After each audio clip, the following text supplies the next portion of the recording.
Gang. Back on these side panels for the semi-truck toolbox. I was drilling these holes and I didn't know if everybody was on board with how to check hole centers and whatnot. We got this little scale here. I don't know if you can see the dimensions on it, but with the glare. But I've seen kids measure, trying to hold it in the center and measure and do all that other bullshit, that other stuff. Measure from one edge of the hole to the other edge, the other like edge. Get something you can see.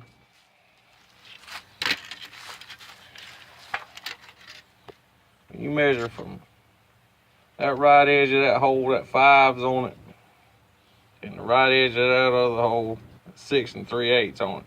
So that's 1 3/8 on the center. Now on our drawing, we have these two holes. They're 1 3/8 apart, center to center, spacing. I know I don't have a center to center up there anyway, but they're 5/16 hole. All right, now we drilled these holes full 3/8. So I got a little bit of slop there, and that's, you know, you want to work on getting, if you have a 5/16 bolt, drill a damn 5/16 hole, or maybe a 32nd over or something. Quit all that 16 going over and 8 going over. That's too much allowance, especially in this situation. It's going to be in heavy vibration, and it's just going to create problems. But anyway, what I was going to get to is laying out this box. As per the drawing, I use this edge to get my spacing for these holes off. I measured out to the first one, then out to the second one, and that's the numbers I recorded. From the back edge to the center line of the first hole, 25 1/4. Then you go to 1 3/8. All right, so now you're like 26 5/8 over to the second hole. Okay, so now back here, come off the same edge. Where in the hell is it? Oh, right here. Off the same edge, it's 1 1/2 inches from the heel of that angle to the center line of the holes. And over here, got 1 1/2 inches to the center line of them holes.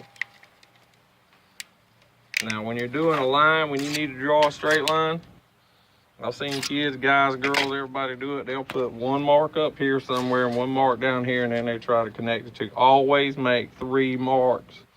That way, if one's a little off, it'll show. But if you got one down here and one up there somewhere, and it could be 20 feet away, you will have, if it's a little off, you have a big variance right here, especially on drilling holes. So anyway, we're coming off the heel. You got one at 2, one at 6 5/8, and then the other one's 4 5/8 on top of that. And I'm not a math wizard, right? I think it's 11 1/4. All right, so you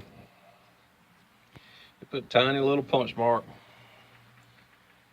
And I know some guys and girls use the little gray pencils to draw lines, and I've heard all kinds of smart asses saying, "Mo, why are you using the chalk? Why don't you use this fucking paintbrush?" And bullshit. You know, that's not, you know, accurate.